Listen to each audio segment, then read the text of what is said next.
2025년 10월 29일 워싱턴 정가를 뒤흔든 한 문장이 세상을 바꾸었다. 트럼프 대통령이 자신의 트루스 소셜 계정에 남긴 단 한 줄, 한국의 핵추진 잠수함 건조를 승인한다. 이 짧은 선언은 불과 몇 분 만에 전 세계 언론을 폭발적으로 움직였다. 로이터는 미국이 사실상 핵잠보유국 수준의 권한을 한국에 부여한 것이라 분석했고, 블룸버그는 한반도의 군사 질서가 완전히 뒤집힌 순간이라고 평가했다. CNN은 호주에 이어 아시아에서 두 번째로 미국 핵잠 기술 접근을 허용받은 나라라며 이를 전략적 신뢰의 상징이라 전했다. 트럼프가 이 결정을 내린 시점은 한미 정상회담 직후였다. 즉흥적 발언이 아니었다. 회담에서 한국은 500억 달러, 하나로 약 495조 원 규모의 대미 투자를 약속했다. 반도체, 배터리, 방산, 에너지, all in. 트럼프는 여기에 민간 기업 투자를 포함하면 총액이 6천억 달러, 즉 850조 원을 넘는다고 직접 언급했다. 미국 입장에서는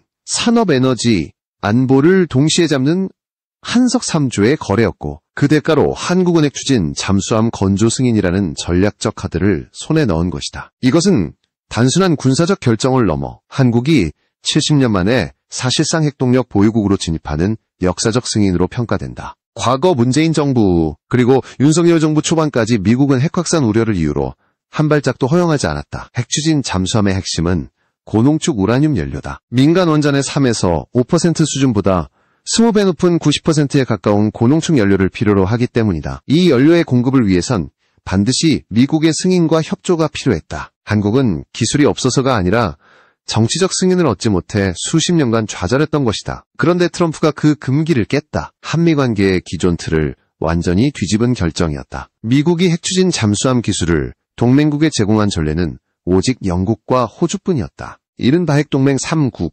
AUKUS 체제였다. 그러나 이번 승인으로 한국이 사실상 네 번째 핵동맹 파트너로 떠오르게 된 것이다. 워싱턴 포스트는 트럼프 행정부가 한국을 새로운 태평양 전략의 핵심 축으로 편입시키려는 의도라고 보도했다. 그 배경에는 분명한 전략적 계산이 있었다. 미군은 오랫동안 인도태평양 방어선에서 과부하에 시달려왔다. 동중국해, 서해, 남중국해를 동시에 커버하기엔 병력과 예산이 한계였다. 미국은 이미 일본, 호주와의 협력을 통해 일부 공백을 메웠지만 북한의 SLBM, 잠수함 발사 탄도미사일 위협이 현실화되자 새로운 해양 거점을 필요로 했다. 그 해답이 바로 한국이었다. 한국은 이미 장보고 3배치, 2급 리튬이온 배터리 잠수함을 실전화하며 세계 해군사의 새로운 장을 열었다. 장령실함이라 불리는 이 함정은 600톤 급으로 리튬이온 배터리만으로 20일 이상 자망이 가능하다. 이는 기존 디젤 잠수함 대비 5배 이상의 작전 지속 능력이다. 기술적으로 이미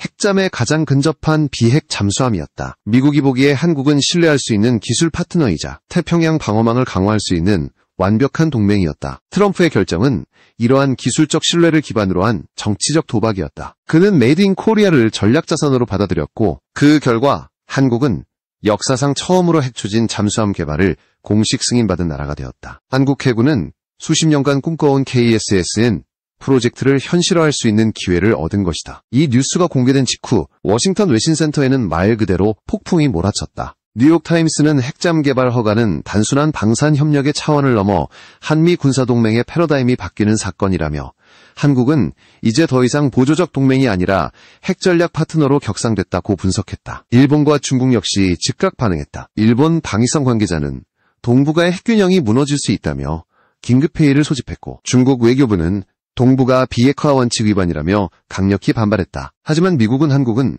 비확산 체제의 모범국이라며 정면으로 반박했다. 결국 이번 사건은 단순한 군사 뉴스가 아니라 전 세계가 지켜보는 동맹 구조의 지각 변동이었다. 한국은 20년 넘게 핵잠 문턱 국가로 불렸다. 기술은 있지만 정치적 허가가 없었다. 그러나 이제 그 문턱이 완전히 무너졌다. 대한민국은 드디어 핵추진 해군의 문을 열었다. 한국이 핵추진 잠수함 개발 승인을 받은 것은 단순히 새로운 무기체계를 얻는 문제가 아니었다. 그것은 바다의 시간을 통제할 수 있는 능력을 손에 넣는 순간이었다. 핵잠의 가장 큰 특징은 무제한 작전이다. 기존 디젤 잠수함은 연료와 산소 보급을 위해 2에서 3일마다 수면 위로 올라와야 한다. 그러나 핵추진 잠수함은 단 한 번의 연료 교체로 최대 90일, 이론상으로는 수개월 이상 해저에 머무를 수 있다. 그 차이는 곧 전략적 우위의 차이였다. 북한이 SLBM, 즉 잠수함 발사 탄도미사일을 실전화하며 수중 위협을 높이는 상황에서 한국의 디젤 잠수함 전력만으로는 대응 시간이 턱없이 짧았다. 핵잠은 이 문제를 완전히 뒤집는다. 깊은 바닷속에서 장기간 잠항하며 적의 움직임을 탐지하고 동시에 공격 명령이 떨어지면 즉시 반격할 수 있다. 전쟁의 시간을 바꾸는 능력, 바로 그것이 핵추진 잠수함의 본질이었다. 한국의 해군 기술은 이미 그 단계에 도달해 있었다. 장보고 3배치 2급은 리튬이온 배터리, 저소음 프로펠러, 초정밀 사일런스 코팅, 수중음향 스텔스 알고리즘 등 세계 최고 수준의 기술이 집약된 잠수함이다. 특히 선체 진동을 49데시벨 이하로 줄인 기술은 노르웨이 콩스버그나 독일 티센크루프의 최신 설계보다 18% 이상 정숙하다. 이는 적의 능동소나 탐지 범위를 절반 이하로 줄여주는 혁신적인 성능이었다. 핵잠을 위한 기술적 기반은 이미 완성 단계에 있었다. 남은 건 미국의 정치적 승인뿐이었다. 트럼프가 그 마지막 퍼즐을 채워 넣으면서 한국은 사실상 비공식 핵잠 보유국으로 도약하게 된 것이다. 이 결정은 한국 해군의 작전 반경을 7배 이상 확장시킨다. 기존의 서해와 동해에 국한되던 작전 영역이 이제는 태평양 깊은 해역, 나아가 인도양까지 이어질 수 있게 된다. 전력적 관점에서도 변화는 압도적이다. 핵잠은 단순한 방어 전력이 아니다. 그것은 은밀한 공격 자산이자 전략적 억제력이다. 북한뿐 아니라 주변국의 해군 전력에도 즉각적인 심리적 충격을 주는 상징적 존재다. 블룸버그가 지적했듯이 한국의 핵잠 등장으로 미군의 동북아 작전 부담은 획기적으로 줄어들고 한미연합작전 효율성은 비약적으로 높아질 것이다. 특히 한국형 핵잠의 원자로는 고속 중성자형이 아닌 전홍축 연료 기반의 전축형으로 설계될 예정이다. 이는 핵 확산 논란을 피해가면서도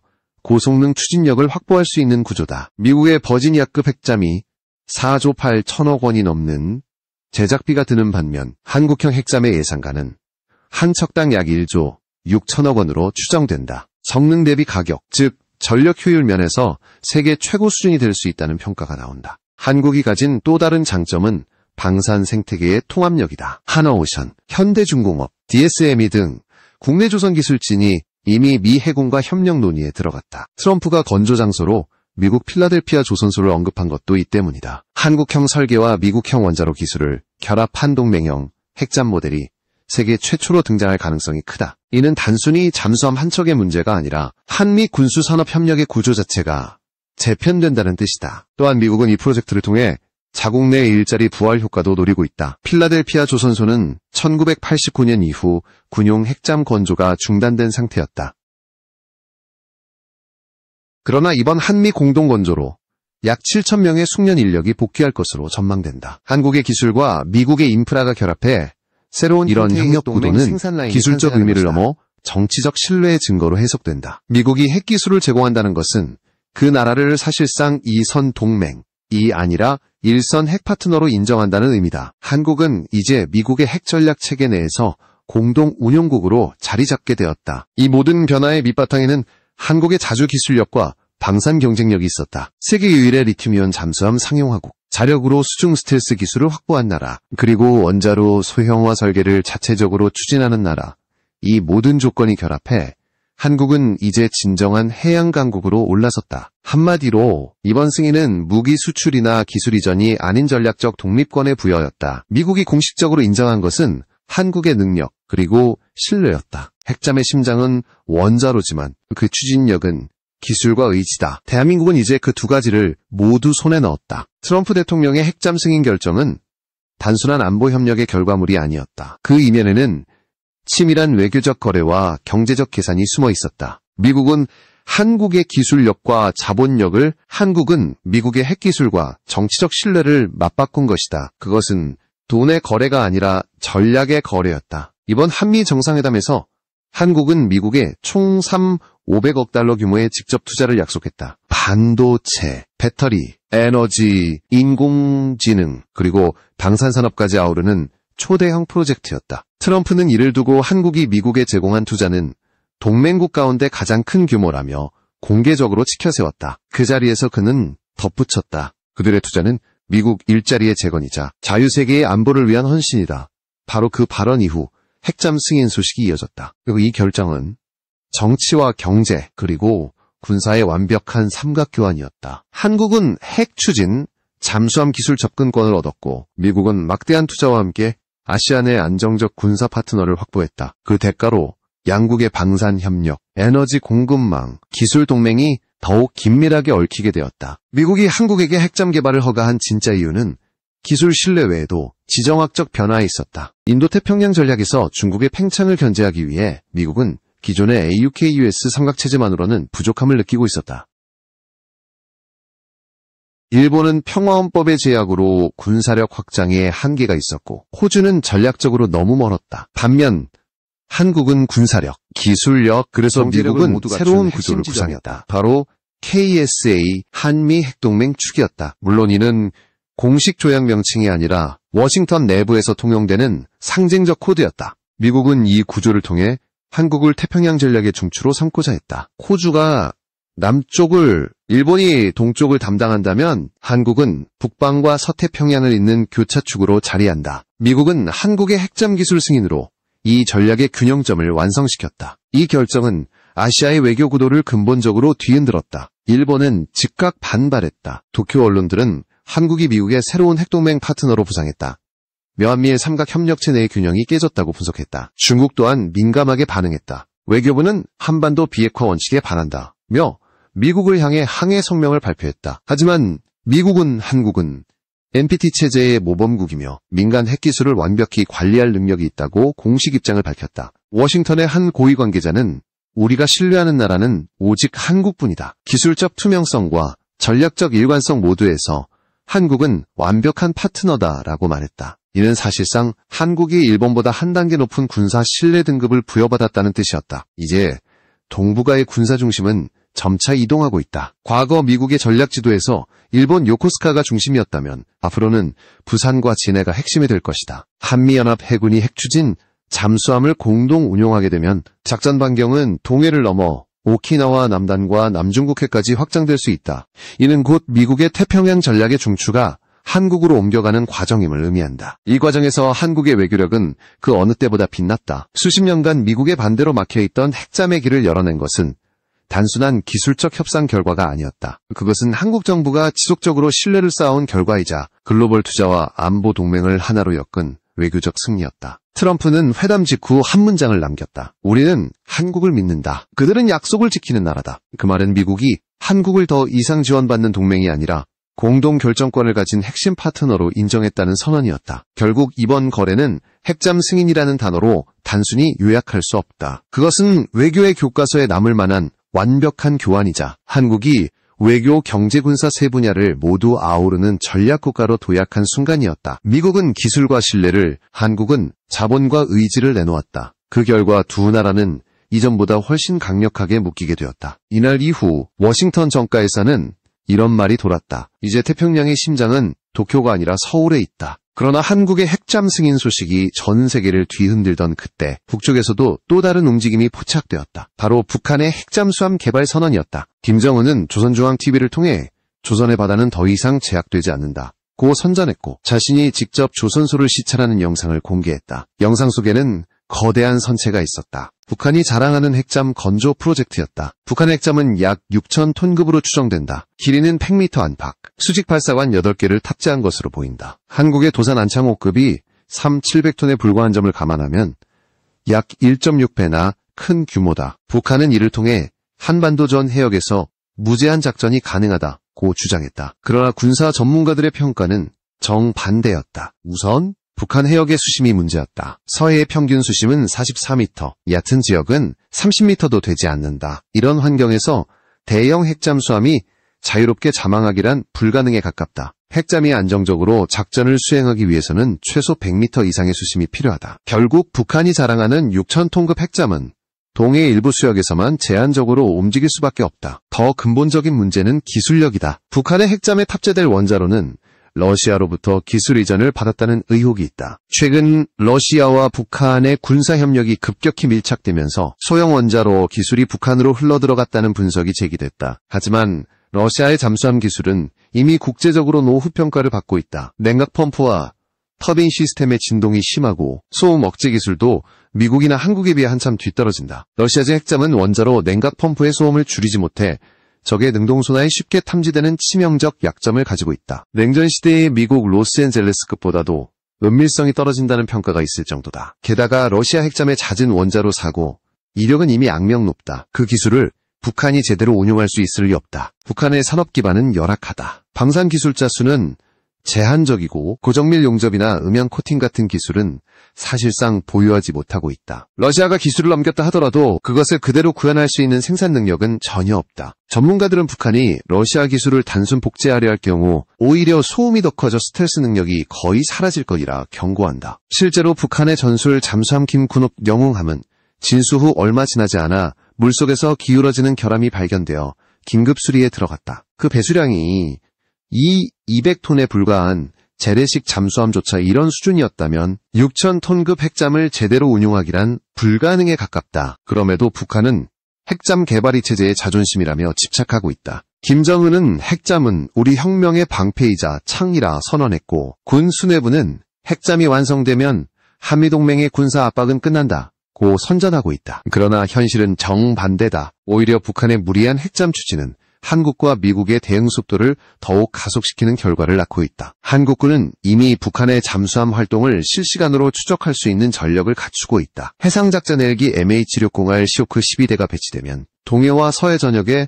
잠수함 탐지망이 완성된다. 시오크는 음향 탐지 부표를 대량 살포해 광범위한 해역의 잠수함을 탐지할 수 있으며 대잠 어뢰와 심해 폭래를 동시에 운용할 수 있다. 결국 북한의 핵잠수함은 상징적 위협일 뿐 실제 전력으로는 한계가 뚜렷하다. 기술적으로 불완전하고 작전 환경이 제약적이며 운용 경험도 부족하다. 그러나 그 존재 자체가 주는 심리적 공포와 정치적 메시지는 무시할 수 없다. 북한이 핵잠을 내세워 한미동맹을 흔들려는 시도는 분명히 계속될 것이다. 문제는 여기서 끝나지 않는다.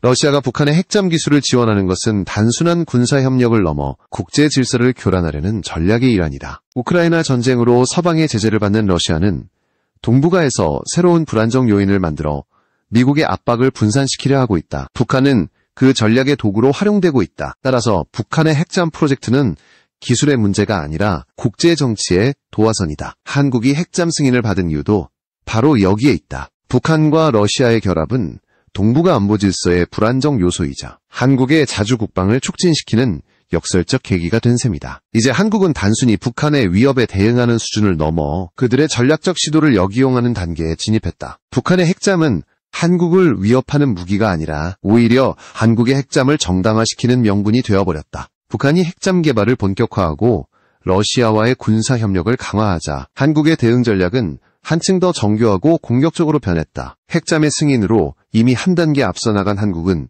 이제 그 기술적 우위를 실제 전력으로 전환하는 단계에 돌입했다. 우선 한국 해군은 KSSN 프로젝트를 중심으로 차세대 핵추진 잠수함의 구체적 설계를 추진하고 있다. 총 배수량 약 5,000톤, 추진 출력은 190메가와트 급으로 예상된다. 무장은 잠수함 발사 순항미사일 SSCM과 잠수함 발사 탄도미사일 SLBM이 복합 탑재되는 형태로 전략 공격과 방어를 동시에 수행할 수 있다. 이 수치는 일본이 구상 중인 오리온급보다 약 20% 큰 규모다. 즉, 한국의 핵잠은 일본보다 더 깊고 더 오래, 더 조용히 작전할 수 있는 능력을 갖추게 된다. 이 핵잠은 단순히 새로운 무기가 아니다. 그것은 대한민국의 전략 독립선언이다. 핵추진 잠수함은 단순한 방어자산이 아니라 보이지 않는 핵억제력이다. 수면 위의 전력은 적에게 노출되지만 해저의 전력은 감지되지 않는다. 보이지 않는 곳에서 작전할 수 있는 힘, 바로 그것이 전쟁의 판도를 바꾸는 결정적 요인이다. 한국은 이러한 비가시 전력을 완성하기 위해 이미 여러 축의 기술을 병행 개발 중이다. 첫째, 초저소음 추진체계.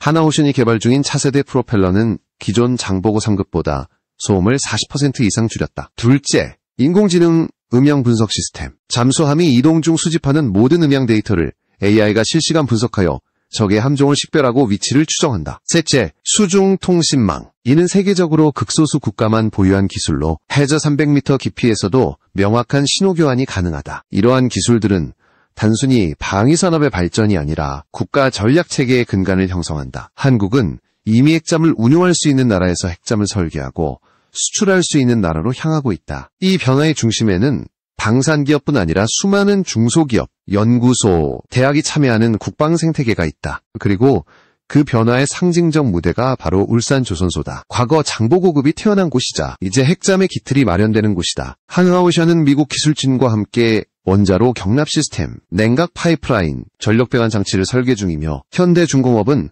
외피 구조체와 선체 안정화 기술을 맡았다. 이 모든 협업이 완성되면 한국형 핵잠의 첫 번째 실물은 2030년 한국 정부 또한 이에 맞춰 방산 정책의 패러다임을 바꾸고 있다. 과거에는 수입 방산 중심이었지만 이제는 핵심 기술 내재화로 방향을 전환했다. 특히 핵잠 원자로에 필요한 전축 우라늄 공급 문제는 미국과의 협의를 통해 안정적 공급망을 확보하는 단계에 있다. 이는 단순한 연료 확보를 넘어 외교 카드로도 기능할 수 있다. 미국이 한국에 전축 우라늄을 공급한다는 것은 비핵화 원칙의 일부를 수정한다는 의미이기도 하다. 즉, 미국이 한국을 예외적 신뢰국으로 인정한 것이다.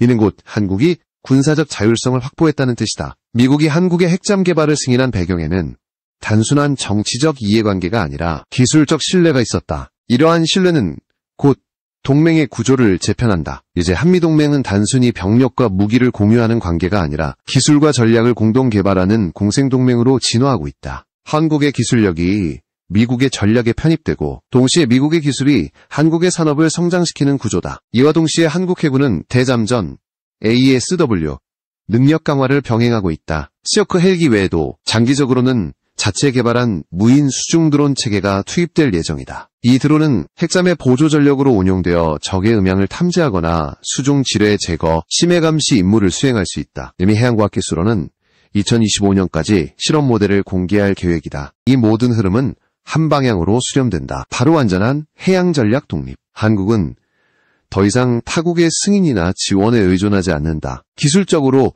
외교적으로, 군사적으로 스스로 결정할 수 있는 능력을 갖춘 것이다. 북한의 위협은 오히려 한국을 자립으로 이끄는 촉매제가 되었고 그 결과 대한민국은 세계 5대 해군 강국으로 도약할 준비를 마쳤다.